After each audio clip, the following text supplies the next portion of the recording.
unfortunate review that we'll have to do of Game 3 of Origin. First of all, absolutely cracking game. I think all the players that took place, every single one of these boys gave it 110%, and it was very refreshing to see that scoreline of such a low points total. Points were definitely at a premium in this game, and anytime you see a team take the two from 50 meters to the right of the touchline, you know that it's not going to be an easy night for tries to come.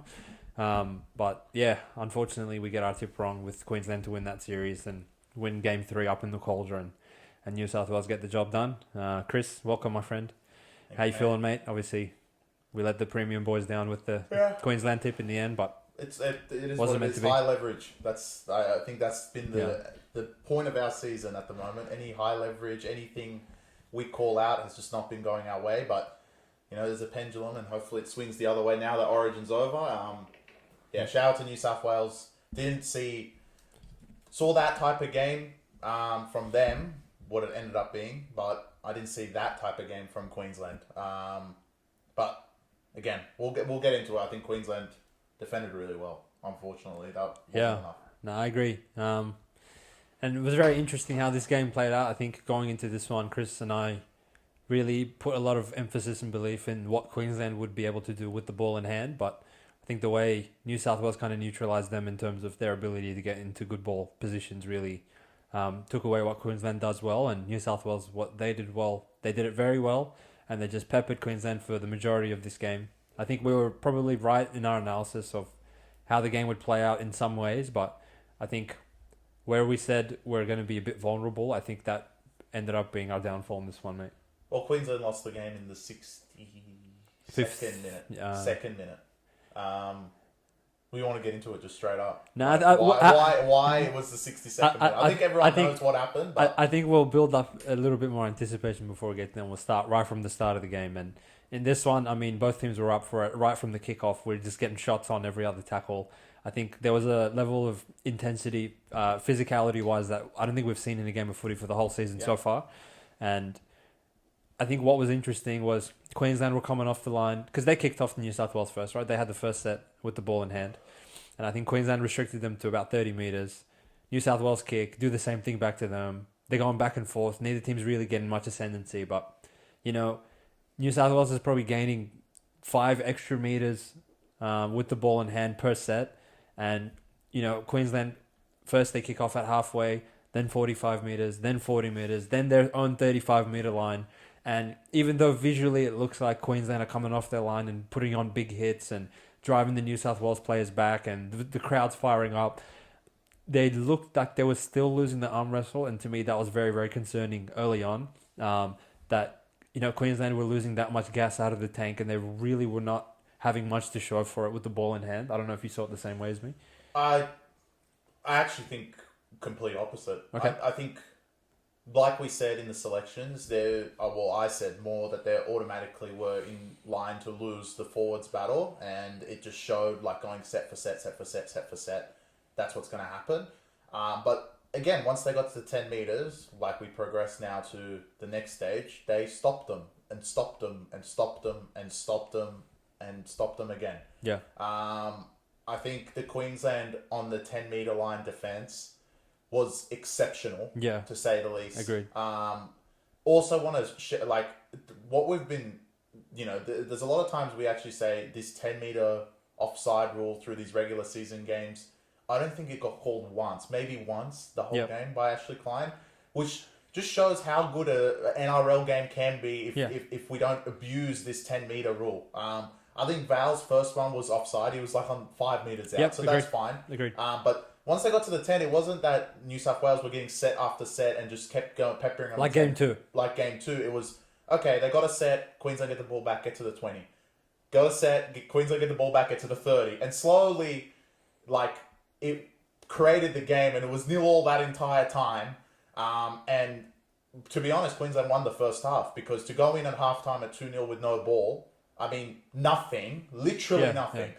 The first time they were down there, they get the penalty. I did skip one of the key moments in the game, which was the sin bins. A bit. Murray and Nanai, I get it, but Luai actually instigated the whole thing. Luckily, the end result didn't really matter because New South Wales won anyway. But I didn't understand why New South Wales got the penalty when Luai started the whole thing. I don't mind Nanai and Murray sitting down for what they did, but it should be. You know what? It should have just been knock on and Queensland get the ball. Like, no penalty, no one has to get involved. No, I agree. Because if you watch it, Luai actually runs into Cherry Evans, and then Cherry Evans is like, oh, do I have to make a tackle here? Whatever. Like, okay, but the ball's dropped. So, and then Nanai obviously comes in with the Luai effect. I think the palm to the face. But yeah, it's Origin. Some of those things happen. But like I said, the first half, I think Queensland won the first half. And not they lost it. They lost it, but they won it on the scoreboard, I would say. No, they won it. I know they were tired, but they won it.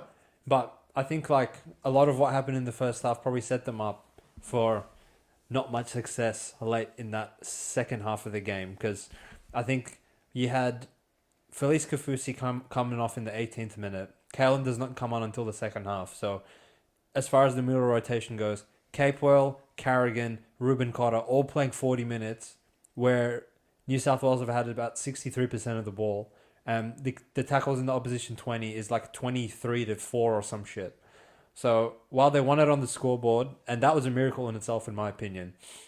And part of our analysis going into this game was, all right, we know like New South Wales can probably get themselves in a position where they can have quality ball easier than Queensland in terms of being able to restrict them from gaining meters. And, you know, the New South Wales backline, they can make meters a little bit easier than their opposition can, and that proved out correct. But we did say once they get in the 10, are we really terrified of New South Wales breaking the try line over and over again? We're not. I think, to be honest, even with that much ball, I didn't really ever feel that threatened to where, oh, fuck, like, we got away with one. Maybe the Crichton knock-on where they gave him another call anyway, with Reece, like, accidentally hitting him in the head with his leg, which I thought was a bit dubious as well. But even after that, like, New South Wales don't really come close, and I think it even got to a point where the second half starts, New South Wales get another call in the first couple of minutes, and it's right back to same proceedings as it was in the first half. New South Wales have the ball on the 10-metre line, and, you know, their strike players, which I know he got player of the match, and everyone's going to probably come at me, and particularly Chris, for our comments on him throughout the series, but outside of just running like a donkey to gain 250 metres like he's playing a club game, I thought a lot of the reason why New South Wales' offense stagnated anytime they got in the Queensland 10-metre line was because of Dylan Edwards. He pretty much would just tuck and run with the ball in his hand every single time he got the ball. I didn't see him putting his outside backs in any better position to maybe create some space on the outside as far as them getting around Queensland goes. And like, I didn't see Lomax or To'o get any opportunities as far as being on Queensland's goal line. It didn't get out there. It didn't even get out there. And if you really sit and ask yourself why it didn't get out there, I think a big part of that was Edwards. Now, in saying that, the Queensland, like, they really held the fort down amazingly. I think Dearden can hold his head high as probably Queensland's best. And I know Liam Martin got through him in game 2 for that first try of the match, but literally he gave him nothing. He was forcing errors. I can count probably 3 off the top of my head where he got Queensland possession back. And he was the one that actually broke the line in that first half, but he looks to his left and hammer time the flog. After scoring 500 Origin games in a row, now he doesn't want to support anyone. He's tired. But, you know, I think I was very interested, and Chris, I think, was quite intrigued as well when, after getting a few calls on the Queensland goal line, probably about 50 minutes in, they finally called that Lomax escort, where Hammer Time just takes him out of being able to contend for the footy against Holmes when Mitch Moses bombs it across the field. And I think, like, I was shocked, you were shocked, the commentators were shocked, but I don't know who the fuck made the call to take the 2, but they put the ball in Lomax's hands right from the sideline to make it 2-2 with 30 minutes to go. And I thought that was a bit of a concession even from the New South Wales team themselves, that, look, we're not that confident that we can't score. Like, we literally can't score. We've had all this ball, and if we come away from this again, making some error or giving them a dropout where they go short and get it back, and we leave this chunk of possession down 2-0, I think, like, that doesn't do our confidence any good. So at this point, they tie it up 2-2, which was an interesting take for me. But how did you see that decision, mate? It was again, Queensland was still winning, and even if it was 2-2, I would have believed Queensland no matter what. They had no ball at all to this point still, and why I said the 62 minutes straight away. Actually, I want to get to your point about Edwards. you can't, for a team that couldn't score for X amount of time, let's say 65 minutes, right? And obviously they did score again, Luai went straight through. Luai was one of New South Wales' best, so was Mitch Moses. So you can't blame them two for why the creativity was there. That's why we sit here and blame Edwards, and that's why we sit here and blame Robson. Robson was awful. Yeah. I don't care how many fucking shields he lifts. He was horrific. When Watson came on, I couldn't believe we would want Watson to be on the field. He was awful. Yeah. Anyway, Edwards wasn't any better. Ball didn't get to the outside. And at 2-2, Queensland won this battle. So what everyone's perspective needs to be is that Queensland's game from the start, even like with KP on the bench and everything they named, is not to go nose to tail and be a Penrith-style performance or Dog-style this year performance, right? To be 2-2. Queensland want to be like up 14-0, throwing the footy around, free roam, all this shit. But to that particular point, and until the penalty that was 10 metres out that they got for the high tackle on Harry Grant, they matched it with New South Wales in a sport that they weren't set up to do. They knew New South Wales would come out hard. They knew they would want to run through the forwards. But what Queensland thought was, look, we get a shift going, we'll get around them and we'll score. It didn't happen the whole game. And Queensland, to their credit, okay, the game plan didn't work. Let's go to plan B. Let's do nose to tail and see how far we can keep going. And they held in, and they held in. And to be honest, they were a decision away from cracking them. And I actually feel like 80% of this loss is on Billy Slater. I know you were going to roast him, but I'm going to roast him for this decision. If you have KP on your bench, you're not built to take 2 pointers and win the game. Simple. You are not there to hold yourselves out, keep yourselves going, and keep the forwards running through. It was amazing. Even the commentators, we were sitting here, how is Queensland hanging on with the forwards they had out there? And you mentioned Kaufusi only played like 20 minutes. So Carrigan was playing 80. I think Carrigan ended on 200 metres and 60-something tackles, which is insane. And he played 80 minutes. Cotter played 80 minutes. These forwards who, look, they're great, but they're not elite. And Carrigan is. But, to do what they did is unlike what we thought they would do. And for Billy's decision to be like, let's take the 2 points when you're 10 metres out after not having all that ball is falling into New South Wales' plan. And I feel like the emotion of the game and how it was 2-2 at the end of it showed that Billy Slater's coaching isn't up to par with everyone else. You stick with the game plan. Your game plan is to score points, is to put 14 in front. Let's see if New South Wales can chase you. And we mentioned it earlier in the podcast when we were doing a preview for this game. That's what Queensland wanted to do. As soon as you took that 2 points, look, you were in front, but you'd lost the war. You won the battle at that particular point, that particular call, but after that, you'd lost the war. There wasn't enough energy with Queensland, and it would have been a completely flip side story if you had a lead of 8-2. And even if you didn't score, you're still 2-2. New South Wales still have to try and crack you to win the game. So the more I think about it, and it's only been like 1 hour, less than an hour after the match, that decision lost them the series, in my book, when you already had KP on the field with Reece Walsh, with Harry Grant, with Cherry Evans, the offense that we were all so scared of. And you sit there and go, look, can New South Wales score? We know we've been under the pump for 60 minutes. Can we hang on for 20 more minutes? Billy should have been like, look, my troops are tired. There's no way we're going to hang on for one try. Let's get a try on the board. Let's see if New South Wales can score. Even if they did score, it would be 8-8. I think the more I think about it, that was the worst coaching decision. And on top of the fact the selections were wrong, but I can't blame the selections up to the 65th minute because they did their job. They were 2-2 until the 65th minute with the rubbish forwards that they had and didn't have the forward power of New South Wales, but New South Wales couldn't get through them. And as soon as he made the call to flip over and I guess go into more of New South Wales' game plan, the game just fell away from him. And I don't blame him at the end. The 2 tries, look, they ran out of juice. Luai went straight through, and Mitch Moses being brilliant, should have been player of the series, even though he played 2 games in my book. Split them, and once you got 14-4, with fatigue on your legs, there was no way they were going to come back from there. It's an interesting take, but I think I see it completely differently. I think considering the fact that New South Wales had all that ball and they hadn't scored a try up until that point, taking the 2 puts so much more pressure on them. And if going into the game, our thinking was New South Wales can't score from structure, and 65 minutes into the game, they had 60% of the ball and still haven't scored through structure, I think the 2 points is invaluable, and it's a no-brainer in that position to take the 2. Chris, I might agree with you a bit more if after that, New South Wales march down the field and score off a set play or something. Yeah, but Queensland had the momentum from that point. But New South Wales score maybe a try out of thin air. It was amazing individual brilliance from Luai to first crack them open, and Bradman to, he beats 2 of his fucking teammates that I'm sure he'll have the wood over in training for the next fucking however long, because guy's literally point blank able to make that tackle, but Bradman shrugs him off.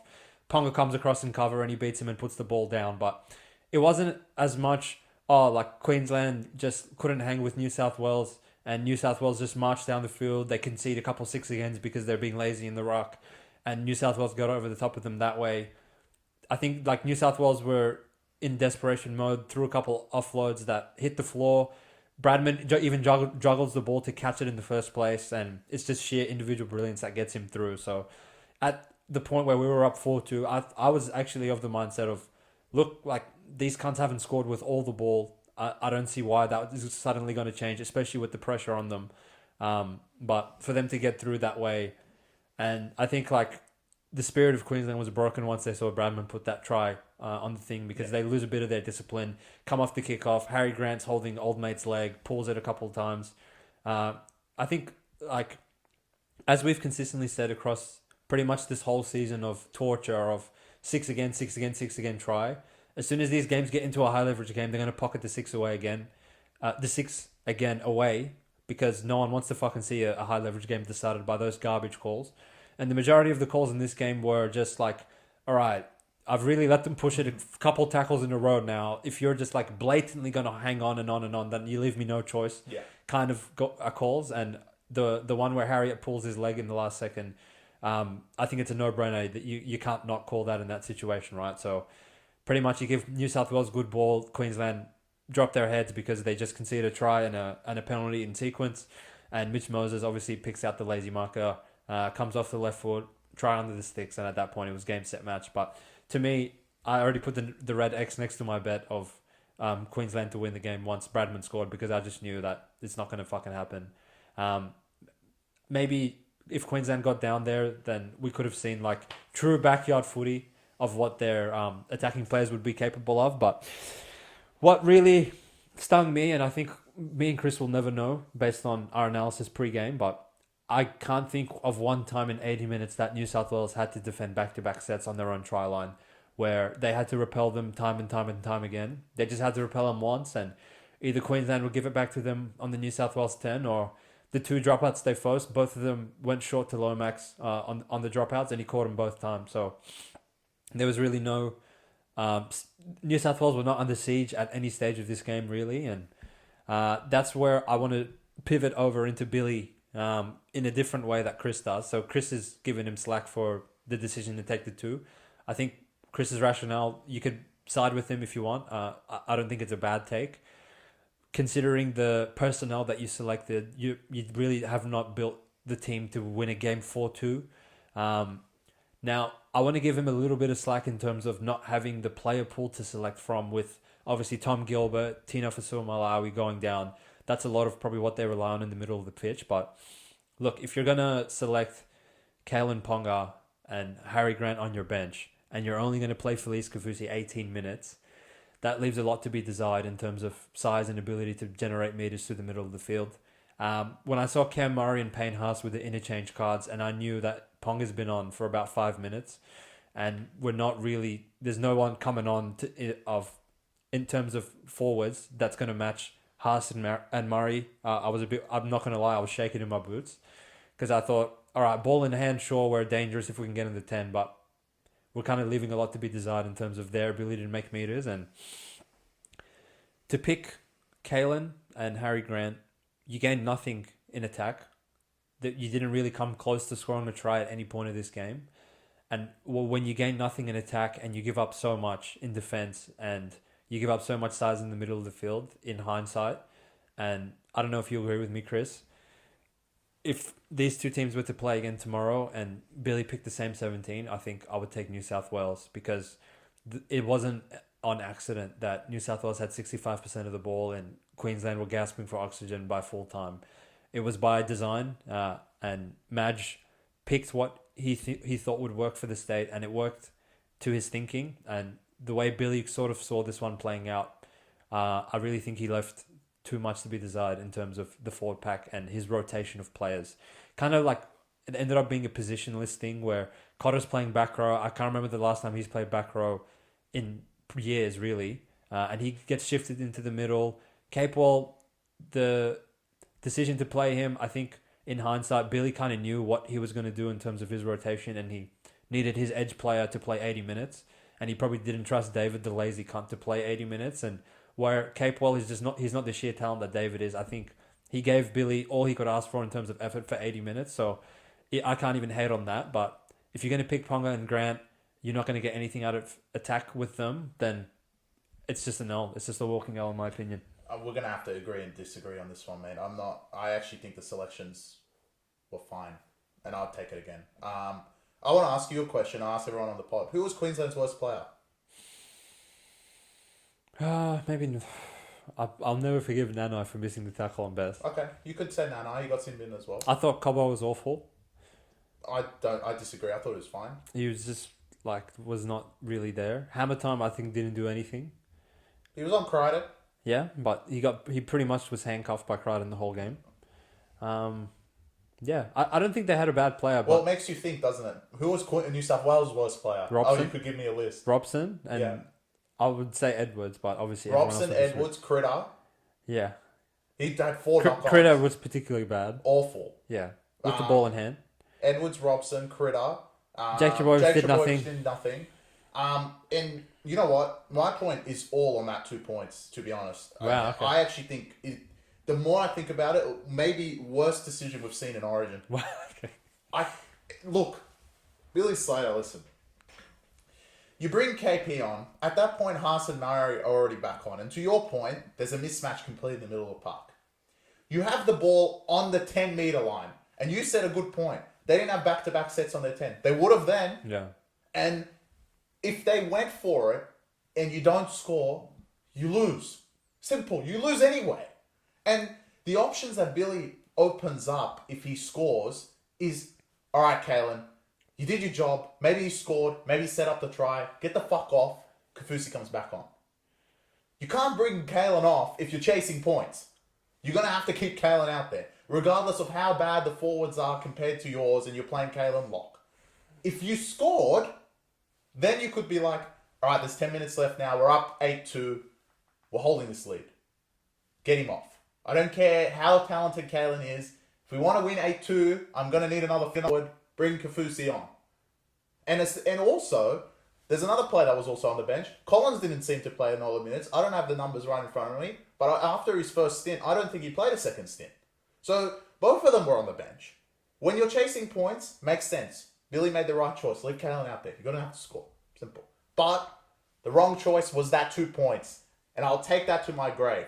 That 2 points, fuck the whole game. If you go and don't score, you lose anyway. If you take the 2 points, you're going to lose because you have to keep KP on. You knew at that point 4-2 wasn't enough. New South Wales get one. I need Kalen to score a try. Maybe get set up a try and win the game. But if you had scored in that five tackles that you had, for the first time in their 10-meter line, it would have completely changed the dynamic of the game. Literally put a dagger back into New South Wales' backs because after having that much ball, New South Wales would have had it, Queensland would have had it once, scored, and they're up 8-2. Sheer fact that they had 60% of the ball and Queensland only had 40. The more I think about it, that 2 points was the worst decision of the series. Regardless of the selections, I would have done it again. Because at that particular point, if they had scored, he could have easily brought on the forwards. Defended 8-2 is completely different to defending 4-2. And KP could have come off, or Gagai could have come off. KP goes to center. He could have done a million things, but he could have shored up the middle of the park knowing Haas and Murray were coming. But at that point, when they substituted them on, they actually were running the forwards a bit better, even with just Mo and Carrigan and fucking Cotter and KP playing lock. That's why they got down there in the first place, and that's why Robson gave that stupid penalty. But your dumbass fell into their world, and I think at 1 minute after the decision, you're probably like, all right, we made the right choice. We're winning. Like, it's important. 2 minutes later, you're probably like, fuck, if they score, I can't take Kalen off, can I? All right, fuck. I'm going to have to play small until the end of the game. And as soon as they cracked them once, Queensland's heads just fell. And like you mentioned, like that penalty straight off it, of course they're going to concede. And you know what, Billy Slater, I think I actually think the whole series, even the selections, I would go New Queensland again. At home, with what they had enough for 65 minutes. And I know that moment doesn't justify the whole series, but I feel like it does, because you went away from everything we thought pre-game, and probably all of Queensland thought, that you have the best 10-meter offense with the best players out there, and you give it one whole crack. And if you crashed over then, I think New South Wales would be talking about a different story, and the Shield would be in Queensland. So it's interesting. It's very interesting. I think you know, we're gonna agree to disagree on that one, but I genuinely believe it's probably the worst decision. I'll tell you 2 reasons why I disagree with you, and you let me know what you think. One, you're looking at it in terms of it was 2-2, so Billy's selections were justified. I'm looking at it in terms of it should have never been 2-2 in the first place, because only New South Wales' incompetency got them to 2-2. Because they actually, if New South Wales could score properly and this played out like a normal game of footy, they should have been up 14-2 at that point. Yeah. So Queensland, like, it's not what they did right for them to hang in there. They actually did what I said pre-game, which was, all right, they're giving up like heaps of talent in the middle. They're just going to survive on sheer heart. And that's the only thing that kept these cunts in the game. Okay. Right? Well, I disagree with that, because you're at that point, like, regardless of how the pre-game, I'm just talking about the 62nd minute. And that's what. So this leads me to my second point. You're looking at it in terms of it being a monumental difference of 4-2 to 8-2, right? Yeah. In the hypothetical that Brandman still scores his try, because, you know, at 4-2, New South Wales still need a try. 8-8. It's 8-8, and Queensland's going to lose anyway. No, but Queensland wouldn't have quit. They would have lost. They wouldn't have quit. They had nothing in the tank by that point. They wouldn't have quit. Which, I mean, if I'm saying they have nothing in the tank, then you kind of go for the throat anyway.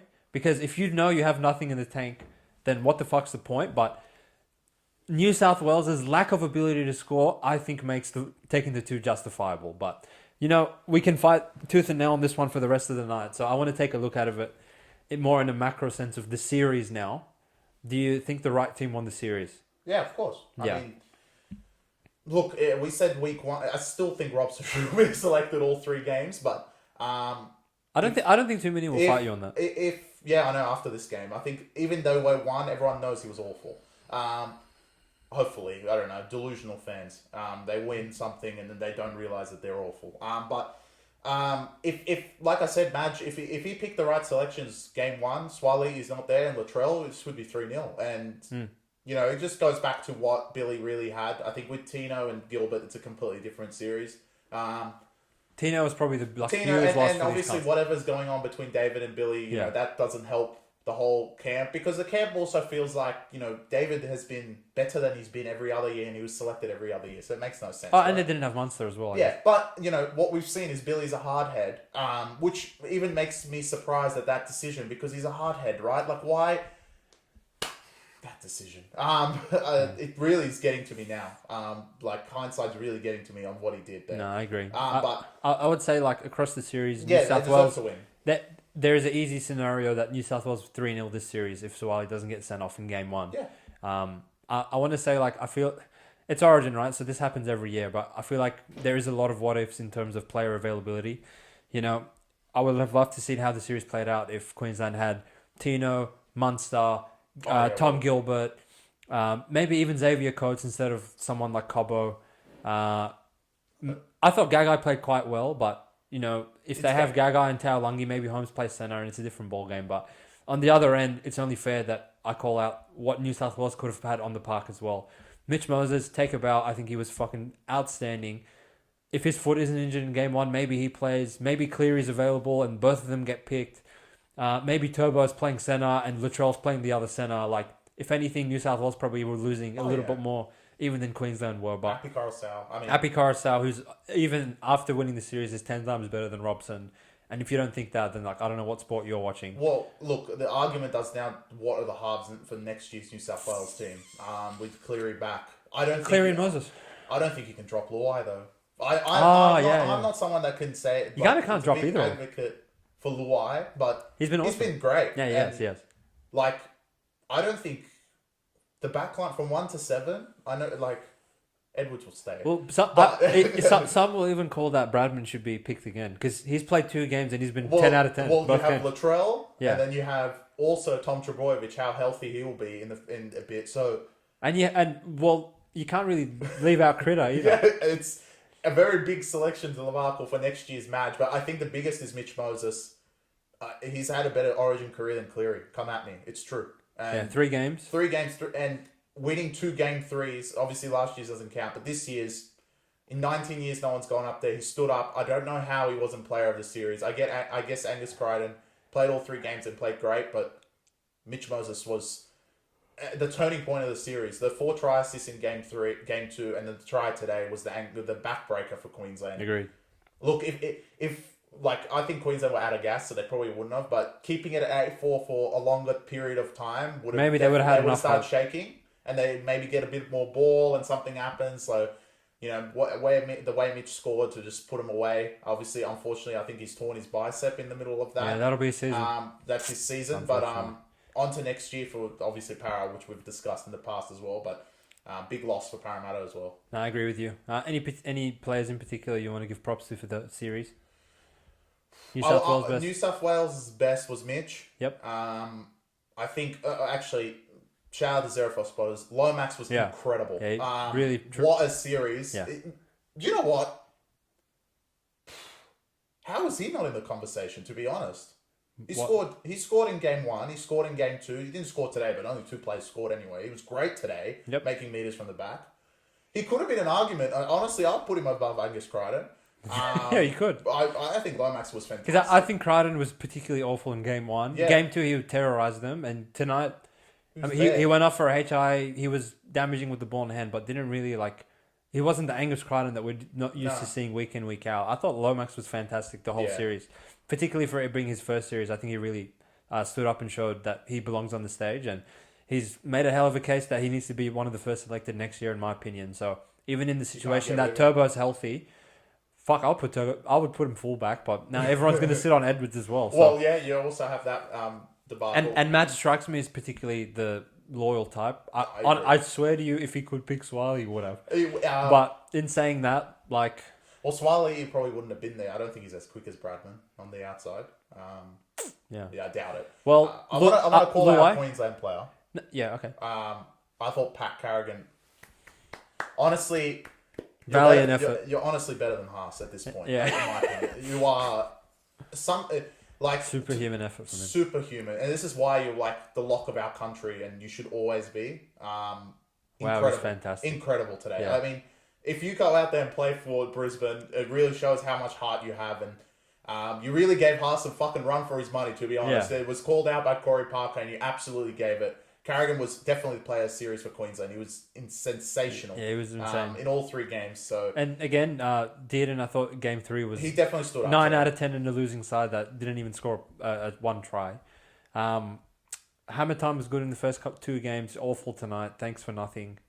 Reece Walsh, I want to say he was very quiet throughout this series. Very quiet. Did not really do much at all. They did very well on him. Does raise a question for Billy. Does he bring Kalen in? Or does he do the same garbage he did this time? I'd bring Kalen in. But I feel like the big win for New South Wales was the middle of the field.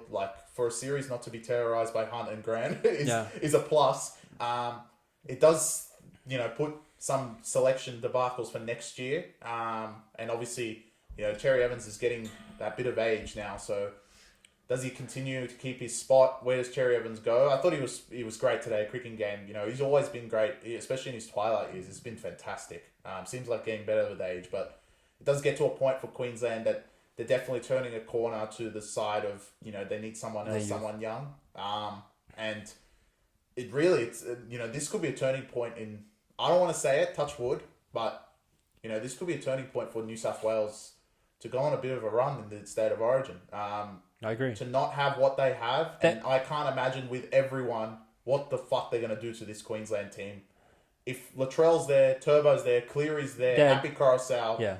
I mean, wow. Yeah, they would annihilate them. They should, yeah. They honestly have like just a way bigger talent pool. And I think that's kind of always been the case, but Queensland had us edged in terms of like game-changing Hall of Fame level players. But when I look up and down their current team, I don't see a Jonathan Thurston, I don't see a Greg Inglis, I don't see a Cameron Smith, I don't see Billy Slater, I don't see Cooper Cronk. Sure, Cherry Evans is great. Sure, Reese and Kalen are electric from the back, but they're not Billy Slater, right? And no. You look on the other end, Payne Haas is meant to be one of the great props of all time. We have Turbo on Latrell, for God's sake. Latrell didn't even fucking play game 1 or 3, and everyone knows what he's capable at the center position.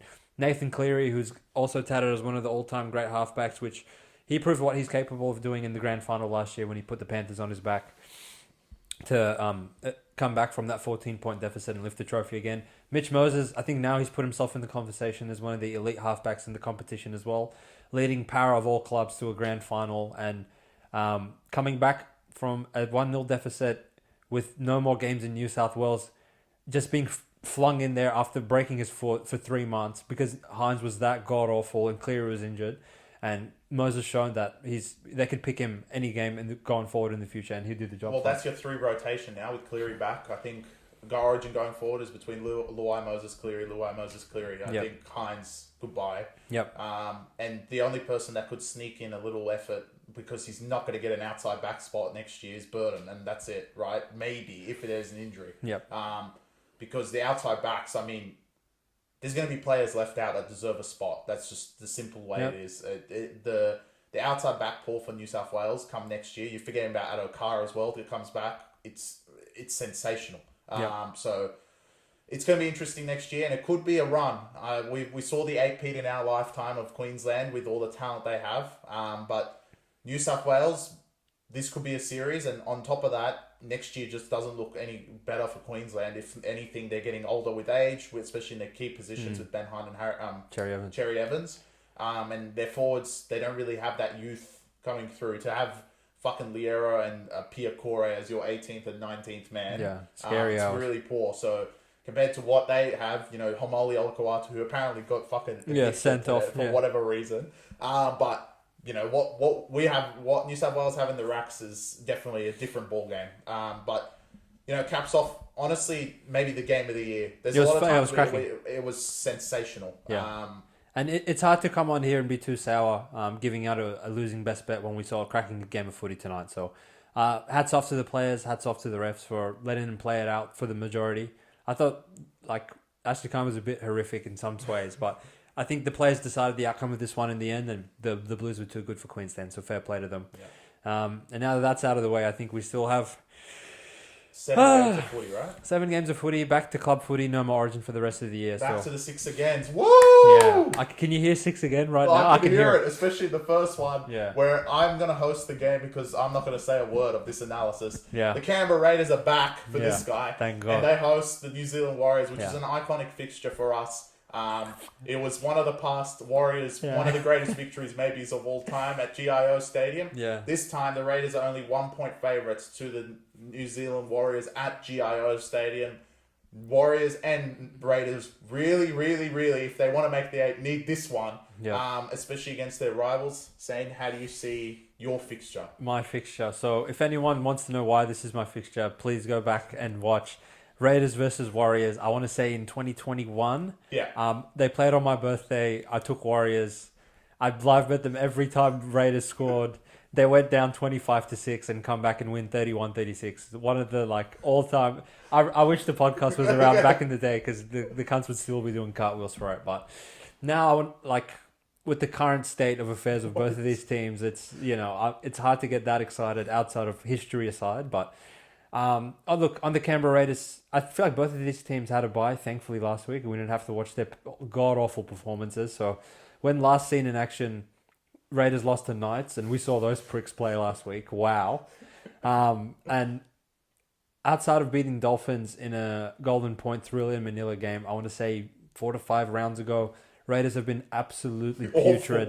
You throw in there a 48-point anal raping to Tigers of all teams. I've seen everything with these guys. But, Jamal Fogarty coming back after rupturing his bicep for about 4 months, I think does make a huge difference. They have had a void in terms of kicking game and decision making in their team because, wow, some of these players just talk about rock for a brain with these guys.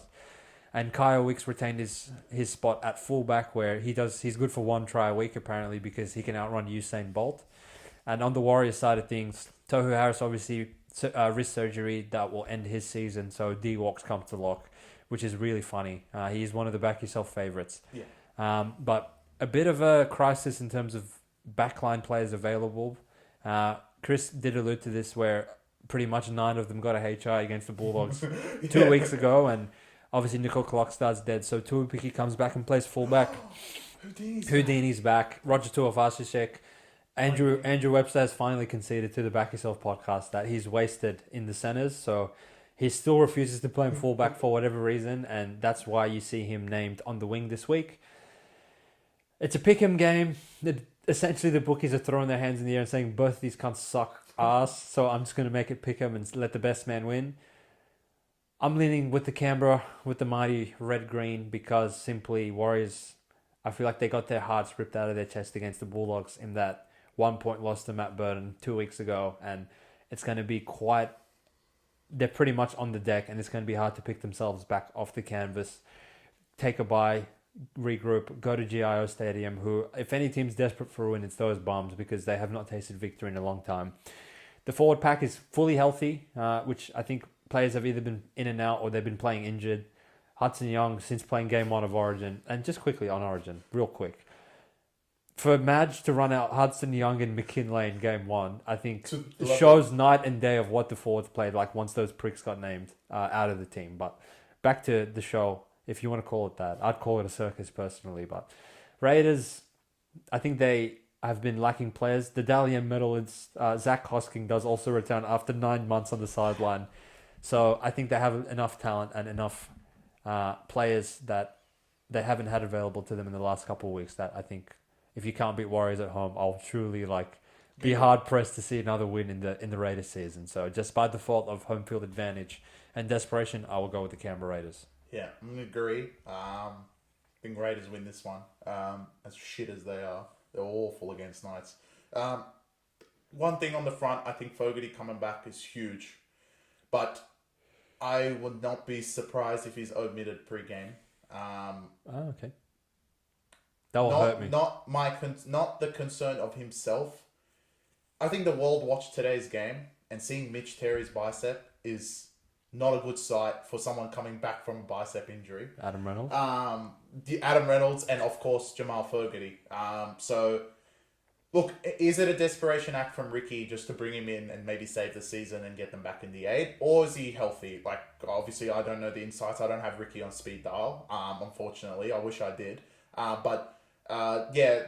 Just from that front, it's hard to see another number 7 go down with the same injury and then, someone rehabbing and just go straight into the lineup. Obviously, if he was healthy, then he will play, but look, I don't think, leave that out of question. That's going to be out of the punter's hands if he doesn't end up playing and Adam Cook comes back in. But God, I hope not. On the other end, I don't think Mitch Barnett will play at all. I think this round in particular, a lot of the forwards will be omitted pre-game. If Kafusi's only played 18 and Trebojevic only played 23, with Kalen only playing 20, Watson playing 15, if that means the rotation in the forwards was minimal and they played most of this game. And like we said, it was probably the best game we've seen all year. And the forwards, they put a fucking effort in. So I don't think Mitch Barnett plays, just simply with the fact he's a second rower anyway. It's probably better just to not play him for Warriors. I'm still going to lead Raiders. Hopefully Fogarty does play. You think Capel will play? Oh, Capel's... Yeah. No, I don't think he'll play. He's probably less likely than anyone. I forgot about Capel. No way, yeah. No way. They're both going to be out, in my opinion. And I think there's going to be more coming Saturday. But, yeah, the Raiders in this one. Yeah. Look, especially if Barnett and Capel don't play, chuck in the addition of Tohu Harris not playing as well. Yeah, then I think the advantage Warriors would have in the middle, take that away, take out Sean Johnson as well, take out Nicole Klokstad, and you give a fully Raiders team pick and price at home, I think there's only one way you can play this Mitch one. Garner's probably going clubbing, to be honest. Yeah, he deserves to. Well, Cape Ball's fucking probably in the ice. On the floor, yeah. You know what? We're probably going to switch off this podcast and Raiders will be 3.5. Because Yeah. those two are both probably 100% out. Yeah, literally. The next game, the circus begins because South Tigers are back. Tigers and South. What a game! Saturday afternoon, 3 p.m. Great schedule making, I must say. It's out of court, so it'll feel like there's not a lot of crowd, but they definitely will be. It will be, I'm assuming like 40,000 there, especially if it's a nice day. South, yeah. To watch Tigers? Well, yeah. Oh, come on. South Tigers, mate. You forget it in the past how classic these games have come down to.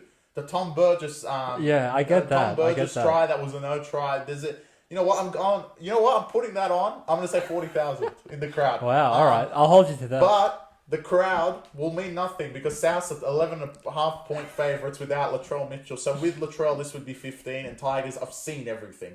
I mean, no Api Coruscant, obviously he's injured. Wow. As of last week, they are awful. Yeah. But can you lay 11 with South? I guess that's a $1 million question, right? And I don't know if I can. That's why we're getting paid on premium, mate. Because for people to try and figure out this game on their own, it's actually a lose-lose, regardless of who you take. Because if you take the plus with Tigers, you're just setting yourself up for torture. Because it truly takes someone mentally ill to watch their performance against Sharks last week, take away Coruscant from what ran out there, and be like, yeah, I want to put my hard-earned money on these losers. And then, conversely, you look at Souths and you just look away. Let alone and then you look again and see 11 points with a minus next to it from what they've dished out this season. Wow, What will Murray play? No way. Murray, I think he'll play. What would he? Because Is he going to be suspended? He won't get suspended. He did run from the bench.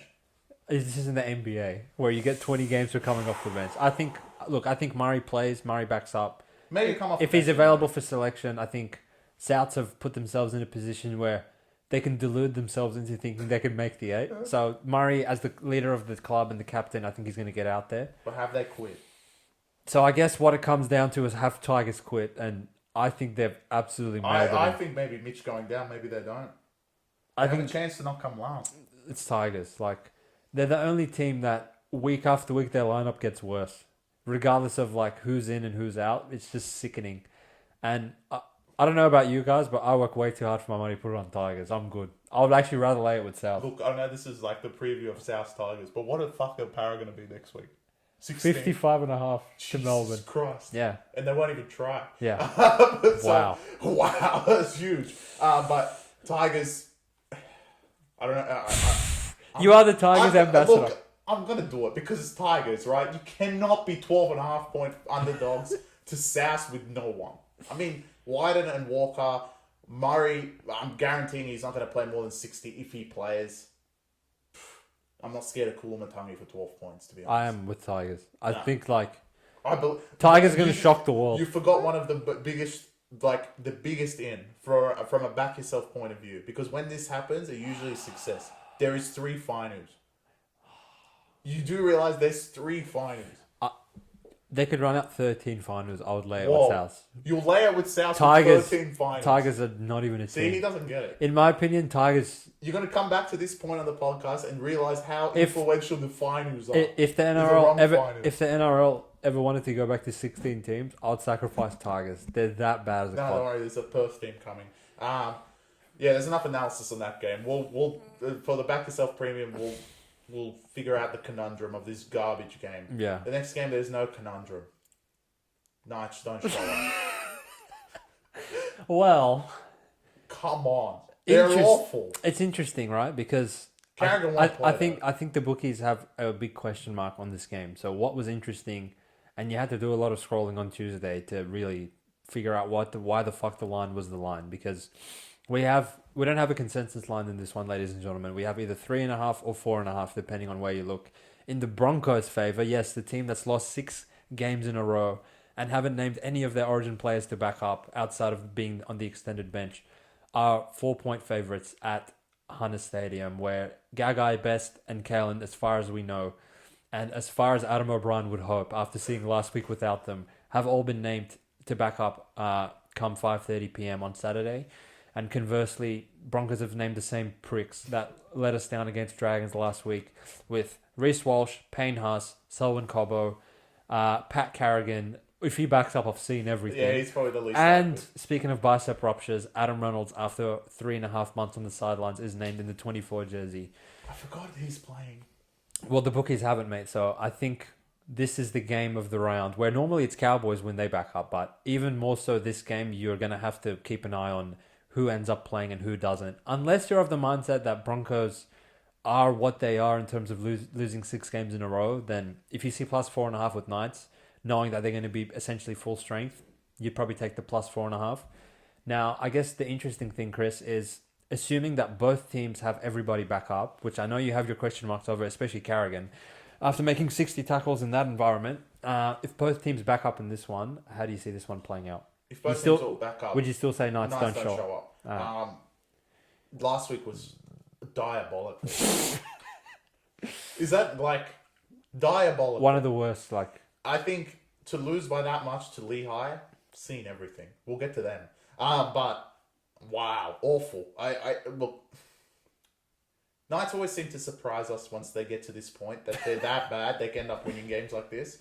So I'm not ruling him out. I think the biggest in will be again Adam Reynolds, again coming back from a bicep rupture. Like I think he's on the extended bench, so it's not like Fogarty. No, he's priced in, but it's a bit different. Carrigan. Don't think he plays. Or he comes off the bench. I think keep an eye on this game because I think even if they all play, it shows the mentality of the team. They haven't given up.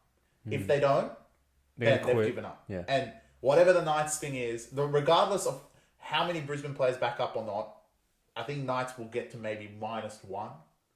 And if Knights do get to that, maybe like... Oh, yeah, you can't even...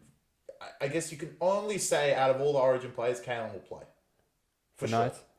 No, for sure. Out of all everyone. Of them. Reece looked pretty banged up throughout the game. Up. Everyone else seems tired. You know, Haas, he's tired. I think he'll back up. He probably... Yeah, but I think it's going to be like, are you backing up? Wait. I don't think so. Nah, I'm not Look, playing. The way I see it from both of these teams, they're both right on the edge of the top 8, right? And Broncos are nowhere near the edge. They've fallen off the cliff. Well, that's even more of a reason because, look, a normal team coming 13th or 14th or whatever in this situation would be like, all right, we're garbage. I'm not going to risk 4 of my best players on this game. Let's just fucking mail it in and bounce back for next season. But if you put Kevy and his coaching staff and the club as a whole on a lie detector rest, they still think they're a top 4 team in this club. I guarantee you that. Yeah. Coming off a grand final appearance. So I don't think they're complacent. I don't think they're satisfied with losing 6 games in a row.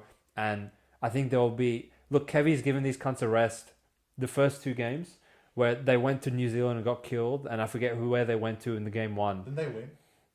No, they lost. It's part of their losing streak. Yeah. That was probably the first game they lost. So Kevy has... It's not like they've backed up consistently and they've lost. He's given him a rest those first 2 games so that when it gets to a do-or-die situation, which... They're going to be in that for the rest of the season going forward. If you're banged up and you're available and you're not injured, I think they're going to get a run. So from my perspective, Reece is going to play. Cobbo's going to play. Payne Haas is going to play. Reynolds? I think Reynolds is going to play. So no Carrigan. I think Carrigan, like... if Carrigan and Walsh is the least likely. I think Carrigan might play limited minutes, 30 minutes. You can't keep running out Kobe. Look, if they're all there, even if it gets to 6, let's say... Even if it gets to 6, this is the interesting thing, right? So they're all 4. They're 4.5, and priced into that, you have to account for the fact that they might not play. So I don't think we've seen the highest line if everyone does play. If we see -7 or 8, and Bradman and Gagai and Kalen are all playing, I'm not laying 8 with these cunts. Not a tired version of these cunts. When they've been healthy, they got raped by Titans and Dragons. So if you're telling me Carrigan 3 days after making 150 tackles. And Reece Walsh, after limping around for 40 minutes, they're going to go to Newcastle in a packed stadium, 28,000 cunts, Newcastle looking for a bounce back, that I have to lay 8 with them. I'm not doing that, so I'm good. But I would actually rather Carrigan doesn't play and he gets to 2.5. Knights are going to lose anyway, so that's fine. I'd rather just lay that. I think it's the mentality of the club, them playing or not. I think... You really think Kevy would just rest them all again? I don't think they'll all rest. I think... Haas will play. I promise you he'll play. I think Carrigan is definitely the question mark, Yeah. and Walsh. What about Reynolds? Look, He's not you named win at 7, this, right? You win this. You do have a 4-point swing next week against Bulldogs, which is big for your season as well. So, yeah, this one, just keep refreshing those pages on Twitter, find out who's playing. I think Carrigan won't play and Walsh won't play, but you're saying they'll all back up and Carrigan with limited minutes. So we'll go with that. From the Newcastle front, maybe Best, just coming back from hamstring, might not play. He deserves a rest. I think. Look, you could argue even Gagai deserves a rest. He does. He was definitely tired out there. But Kalen's playing, so with Kalen, Knights are going to be much better than what they are. But with Kalen and without Gagai or Best, wow, they're still awful. They're still awful, but Kalen does make it better. It might just give us some less points on the board for Brisbane. But we'll see. Yeah. Essentially, the loser of this game just Done. quit on the season. Yeah. So that's what that boils down to. And that's a perfect segue into 7:30 p.m. on Saturday night, where the third game of our triple header takes us to Amy Park in a repeat of, I want to say, maybe round 5, where the Roosters played the Melbourne Storm at Allianz and succumbed to them in that game. I think it was an 18-10 scoreline, some low-scoring game where Melbourne got the chocolates over them.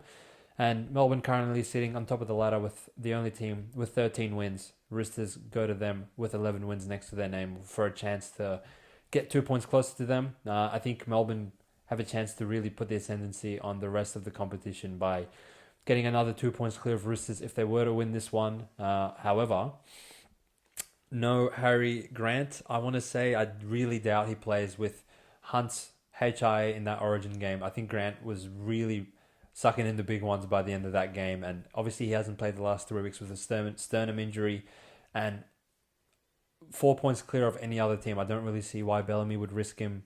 They're not in the position that Newcastle and Brisbane are, that we just alluded to earlier, where they're desperate for wins.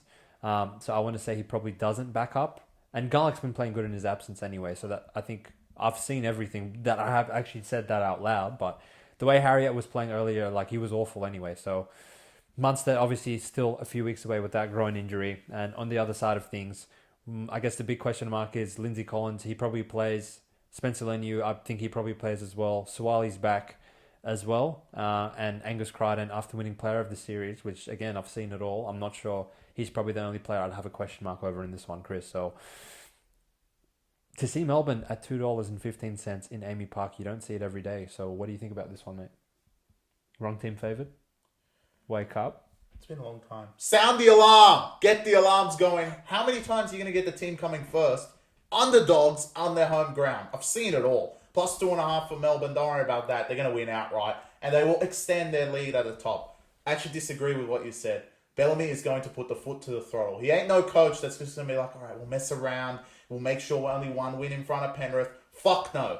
Get the lead. Get 3 wins in front. They're going to beat the Sydney Roosters on Saturday night. And the biggest tell of that is that Trent Robinson is going to rest his boys. So, if you're watching this right now, make sure you take them at $2.10. They're not going to be $2.10 on game day. They're probably going to be -3, if not more. I think the whole Roosters Origin cast will be rested, ready for Manly next week, which I'm sure they're going to fucking want to beat after their loss at Brookie. Get the alarms going. Take Melbourne. You're not going to get a team coming first as underdogs at home, basically for the rest of the season, and you're going to get them in this game. Roosters are probably the informed team in the competition, but I happily bet against them, knowing there is still a caveat. They might not play. And even if they do, I'm taking the home team with points. They're coming first. They lead the league by 4 points for a reason. They've been great. And the last time this actually occurred was in Magic Round, when Roosters were favoured against the Cronulla Sharks, who led the league. And those Sydney Roosters fell again. And this is what's going to happen in this one. Melbourne Storm going to win outright. Fair play, brother. Good luck on your upset alert. Obviously, we gave Under Duress an upset alert to skip last week because, that slate was just absolutely horrific. But, I can't blame your logic in this one. I thought it was a bit strange that we saw the markets open up in a pick-and circumstance, and it actually started shifting in the Roosters' favour. So probably a bit of sharp money pushing the line in their favour in this one. I think, rightfully so, the punters are reacting to how good Roosters have been in the last 5 to 6 weeks. They lead the NRL in points scored, and like you eloquently called them out against Dragons the other week, their defense has been on point to where you probably wouldn't attribute that to the Roosters of old, the same pricks that gave up 38 to Sharks in Magic Round. I think they've come a long way since then. Sam Walker has the ball on a string, and Luke Keary's complementing him well in the halves. And obviously still no Joey Manu, so they lose a bit of strike out wide. But, still look at a backline with Tedesco, Dom Young, Suwali, who's back with a point to prove, and Tupou outside of him. I can see why they're favourites, with Melbourne probably being down Harry Grant and Cameron Munster still. Nelson named with a hamstring injury. I really doubt that he's actually fit and available to play in this one. And, Melbourne do lose a bit of punch with him not playing. So both teams coming off a bye, both teams well coached, both teams ready to rock and roll. I think we're going to get a cracking game. But to be honest, I need to probably sleep on this one a few more times. I'm still on the floor from Origin, and I really don't give a shit about analysing Roosters at this point because they truly anger me. But that's a good segue into another team that will anger you. I do think that we will learn a lot about where Roosters lie in terms of the hierarchy of this competition. Because, they beat Dogs minus a bunch of their players in the rain. They killed Dragons. They killed... they have another win in between there where they put, I think, 30 or 40 on the board against some losers. But... when they were actually put under the test against Penrith and Melbourne earlier in the year, Sharks as well. Granted, the Roosters' form wasn't as good as it is right now. They really let themselves down and showed that there was a bit of gap between them and the big dogs in this tournament. So, their form at that point was to be favourites in a neutral against the Cronulla Sharks, who just beat Melbourne without Hines. Yeah, that must have been big for punters. Their form is better now. Yeah, look, but it's not on accident that you get favouritism in Melbourne. You're going to be underdogs at home. Remember the last time they were underdogs at home? So if this game was in Allianz, you'd be laying 6.5 probably with Roosters. Yeah, I'm not doing that. Yeah, okay, fair enough. Not with Hughes and Pappy, 100% fire long go as well. Yep. So on to the next game. The next day. The true torture of who gives a piss. Really, who cares? The Penrith Panthers host Dolphins. Cleary's back. I assume most of the Origin boys at this point, it's alleviated. They should be all backing up. And the line should be 20.5, but it isn't. Because obviously they're not there. But in a formal notice goes to the Dolphins. If you guys have truly quit, just quit. Just lose by 70. Don't go and try. Just don't go. Fuck me. I think... Look, the common scenario is Cleary will take his time to go in and they're going to win them by 8 because it's Penrith. Because as soon as I say for a team not to show up there, these cunts win by 4. But I truly believe this time the Redcliffe Dolphins, after their win last week, they're going to quit. Fuck me, they're going to quit. I think they're dead. Well, first of all, Isaiah Yeo's not named at all. And To'o Luai...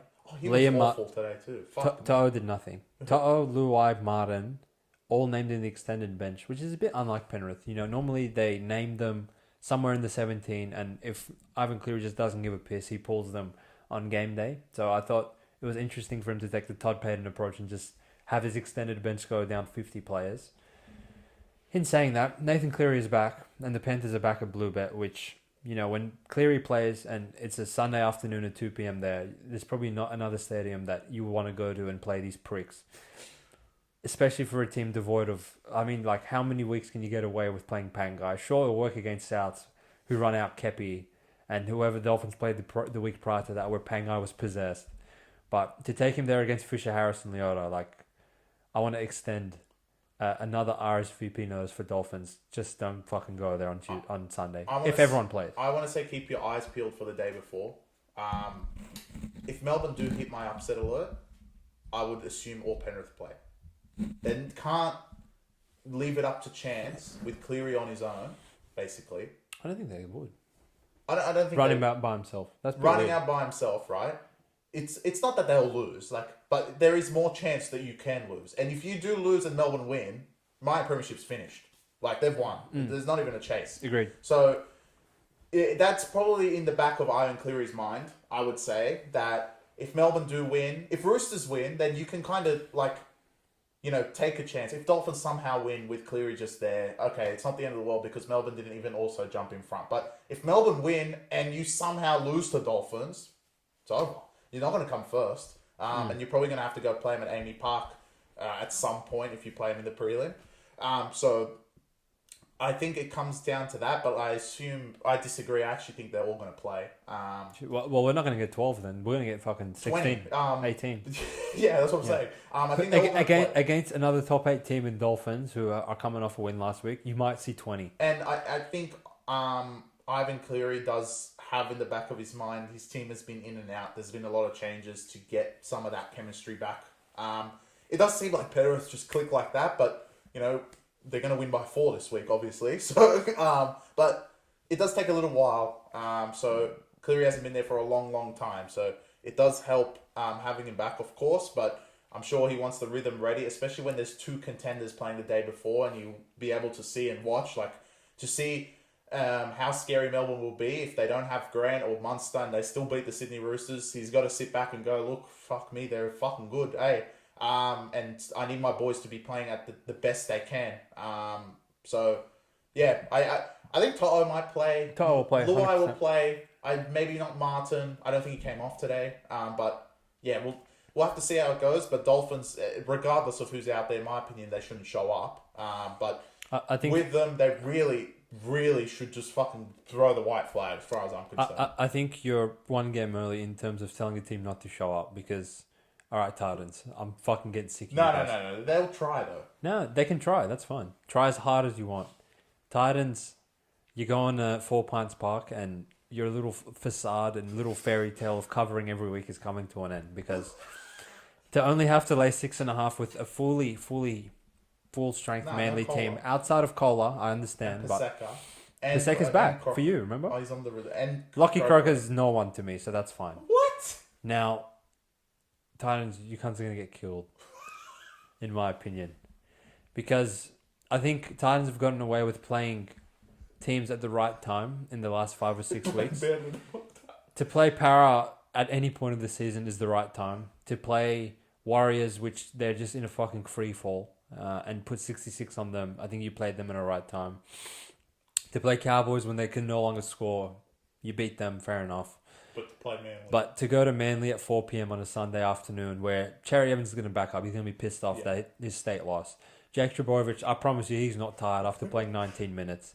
The only one that's actually a threat of not backing up is Olakau'atu fucking choking some cunt out on the sideline in a suit and tie, for God's sake. Can you wake up? If the NRL comes down on him, like, that will really piss me off. I said pre-game, I was even there. That will bring Corey one step closer to playing, and I never want to fucking lay points with that prick in the team. But outside of that, look, we saw what Manly put on display last week, minus 3 of their best players, and with all them returning, it's just a recipe for a Brookvale ambush for the visitors who just don't even visit them, in my opinion.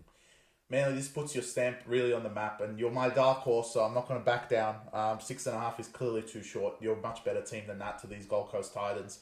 And at Brookie, to be honest, outside of the Raiders game, have been exceptional. They've won every game there, and deservedly so. Manly looked great even without Kohler. Lehigh did his job. Turbo looks much better. Like, his passing game has been great. When watching back the highlights, I kind of...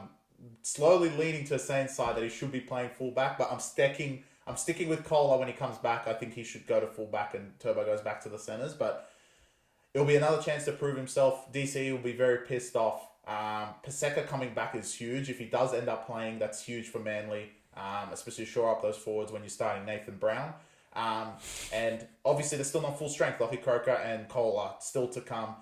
On the Titans front, I think the fairy tale is slowly coming to an end. I think losing this will definitely put the bow on it that you probably won't make the 8 with everyone jumping away. And Manly, look, a lot to prove. If I had under duress, I know you're saving it for the last one because... Oh, fuck. No, I completely forgot about it. Well, you can go back to it, but if I had under duress, I'll put on Manly. If you lose to Titans, you undo everything you fucking did.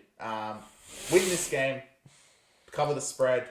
We'll see you guys next week. And to be honest... I don't like saying this, but it often occurs when I do. You are thinking a little bit about next week because it gives you a chance to fight against a competitor, which is the Sydney Roosters, and you know they're going to be there at the end. And you might have to play them in a knockout, right? So I don't want to sit here and say, all right, look, don't think about next week because next week is important for how the club is going to be in finals footy. But get the job done here, cover the 6 points, And then we'll see you guys in a massive game next week against the Sydney Roosters, hopefully with Lockie Croker. I don't know where this guy is back. I don't know if you wanted to do under duress for the last one. That's why I was like, he hasn't said it yet. It's a bit weird. But even though I forgot. Do it for the last one. Even though I'm the one who always pulls these fucking dicks out. Even though I forgot about it, had I remembered it, I would still use it on this game because. Say the same all right, under duress again, back-to-back weeks, which they let me down last time. North Queensland Cowboys. I expect.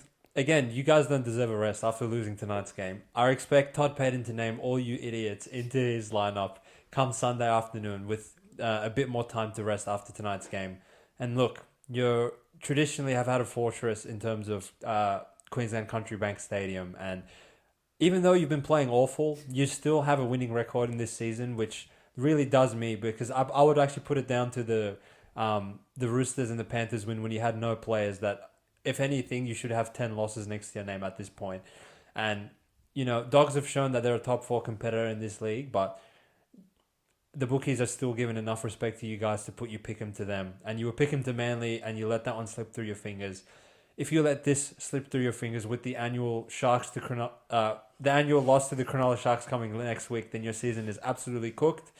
And part of me does want to see your season cooked because I have the opportunity to stop coming onto this set and putting you idiots under duress. But if you want to really give yourself the chance to make the top 8 and put some respect on your name, which would shut people like me and the bloke sitting next to me up, then I'm putting you under duress and you have to win against the Canterbury Bulldogs come Sunday afternoon. I'm not looking forward to it, but I feel like you guys won't let me down this time. Let's go Cowboys. Good luck, mate. Thank you, mate. I'm really excited for this game. Yeah, it's torture. It's going to be torture. Absolute torture. Actually, what made me laugh there was the next game. And I thought you were going to say the annual Cronulla riots because they always fucking killed them. But they had enough highs this time. But yeah, they do have back-to-back games. Well, that's good for them. It's good for New South Wales. Hopefully there's no milestone for the Cowboys. Otherwise, it's Jason's 268. Well, if your under duress doesn't hit, they're fucking got to quit, aren't they? Yeah, big time. But they all should back up Bulldogs. Critter. If Burden wanted to scuffle, you don't know. Maybe he'll Burden might not back up. He might not back up. But Reed was also there. I don't know if he was in the scruffle. I'm sure he would have fucking the way he's played. Yeah. It just shows like from the whole year how much now the bookies respect the Bulldogs to be only 1 point underdogs at Townsville. Or disrespect them. From the start of the year, which we disrespect them too, so we're not gonna lie. But look, the respect is definitely there to only be 1 point. There's not a lot of teams that go to Townsville and only be 1 point underdogs. So the respect is there. You're well rested. There's really no excuses for Bulldogs. I know you put the Cowboys under the rest, but the Bulldogs also, there's really no excuses. You're 5th place. You should win this game. I agree, yeah. Are you saying they should be favourites, technically? No, I think they should be. It should be pick 'em.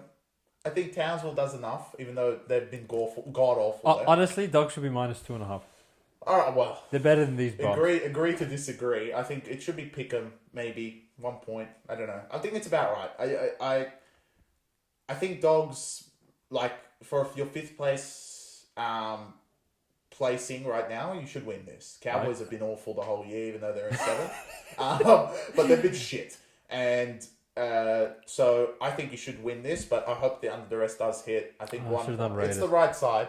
Not Raiders. I genuinely think it's the wrong side. I genuinely think it's... Or maybe I'm just at a point where I'm scared of Dogs. Nah, it's the right side. I think 1 point is... They should win by more than that. I think offensively they can make anyone look like fools. So Dogs structurally have been defending really well, but the way Cowboys play is just throw the footy around and hope for the best. And for your sake, I hope it does fucking go around and they actually hit the mark on the time. I think one time I remember that happening was round 1 against the Dolphins when they just were fucking running a circus and they won by 45. So, I mean, if that happens again, I don't think the Dogs' structural defense can really hold them out. But again, if Cowboys think they're fucking gangsters and start playing structured, just like Queensland did today, they'll lose. So, and Dogs in a nip and tuck always been honestly, I think it's probably one of the worst matchups for Cowboys in terms of play style. It is. Because if they start throwing the ball around like rats and Dogs repel them a couple of times, Cowboys are going to go down and quit. Yeah, they're just going to go and quit. Agreed. But so, I mean, it's basically Queensland, right? So,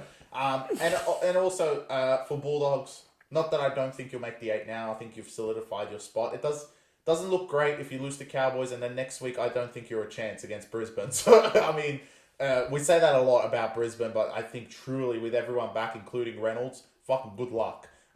So, 2 losses in a row. Don't think you won't make the 8, but it doesn't look great, and it does give Cowboys that little boost, and I'm sure a lot of teams... They need it actually...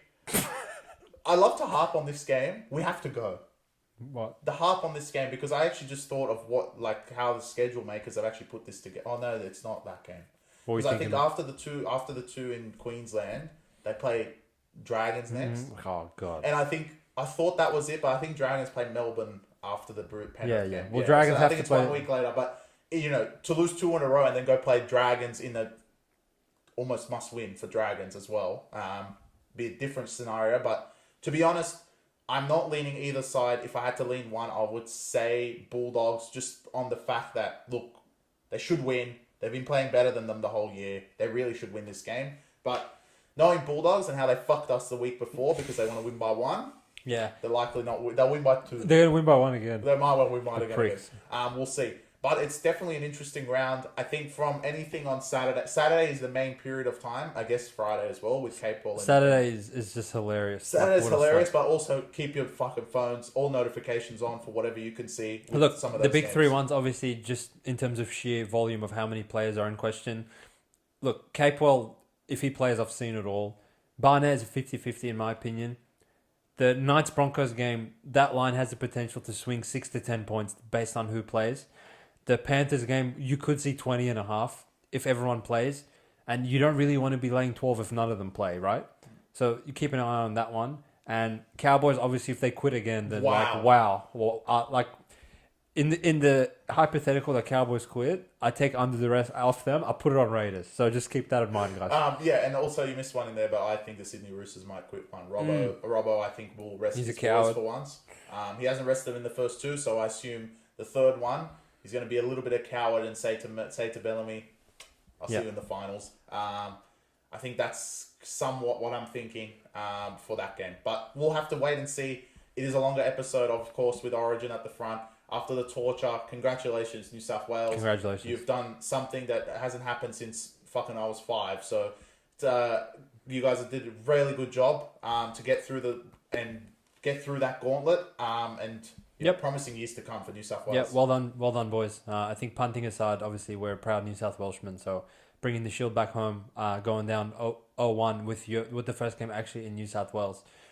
Didn't really see that one coming, so fair play. Well done. I think the best team won on the night, the best team won the series, and now that that's out of the way, not only can the players focus on the rest of the season and make a finals push, but we'll be doing the same as far as punting goes to put a bit more money in the pockets of the people on premium and start stringing together some wins on the punt. We've been saying it for weeks. I actually think it started ages ago with how close the competition is, but as soon as Origin ends, it is now the race to the 8, and it's definitely, there is a lot of teams that have a chance at this, so a lot of teams are desperate. Let's see how they react after Origin, and we'll go from there. Lovely. Cool. All right. Appreciate the support, guys, if you stuck around with this long, and we'll chat to you guys on the review come Sunday evening. Peace.